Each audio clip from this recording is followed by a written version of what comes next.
àbí Allah azza wa jal gbogbo ìkẹnuró wa Olúwa kó gbà lẹ́sìn lọ́dọ̀ wa gbogbo dúró wa eléyìí tá a dúró lóru Ramadan láti jọ́sìn fún Allah Olúwa kó dákun kó gbà lẹ́sìn lọ́dọ̀ wa àtúbẹ̀ Allah azza wa jal kó dákun owó retí máa ṣe fáwọn ẹrú nínú oṣù Ramadan kí máa gbọ́kùn ná kúrò lọ́rùn àwọn kan tí wọn ò ní jọ́ máa ná má Olúwa kó jẹ́ jásí kó ti ṣerú rẹ̀ fáwọn náà Olúwa ẹlẹ́dàá wa ó ṣe wá lọ́kan nínú àwọn ẹni tí ó ṣe wá aládàánu lásán eléyìí tá a fara sí eléyìí tá a fi dúkìá ṣe Olúwa ẹlẹ́dàá wa yá bẹ́sàn rẹ̀ níbi tí ó ti jẹ́ ká lágbèéga kárọ́nà wàlìjánà tọ́ba di lọ́la gbẹ̀ndà al-qiyama èrè ńlá fún wọn máa yá mi tó jẹ́ mùsùlùmí tó kọ́ òfin Allahu azza wa jalla mà tó ṣe sùyàmù Ramadan àwọn kan fi ọ́ ṣe yẹ̀yẹ́ nígbà tí sùyàmù Ramadan náà bẹ̀rẹ̀ wọ́n nínú àárín bí wọ́n ti ṣe parí ẹ̀ kíkọ́ lójú wọn pa kókókó onírọ̀rùn kò ní rọgbọ́n ọ̀rọ̀gbọ́n ọ̀ọ́bì ojú tìyìn tọ́ba di lọ́la gbẹ̀ndà al-qiyama Olúwa ẹlẹ́dàá wa ó mú kílẹ̀kùn kọ́ máa bẹ lára àlìjánà wọ́n orúkọ rẹ̀ ní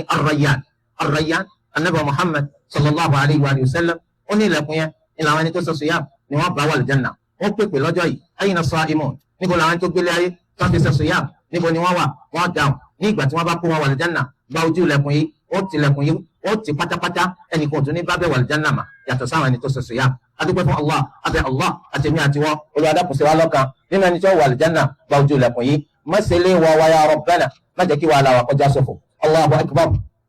Allahu akbar Allahu akbar la ilaha illallah Allahu akbar Allahu akbar walillahil hamd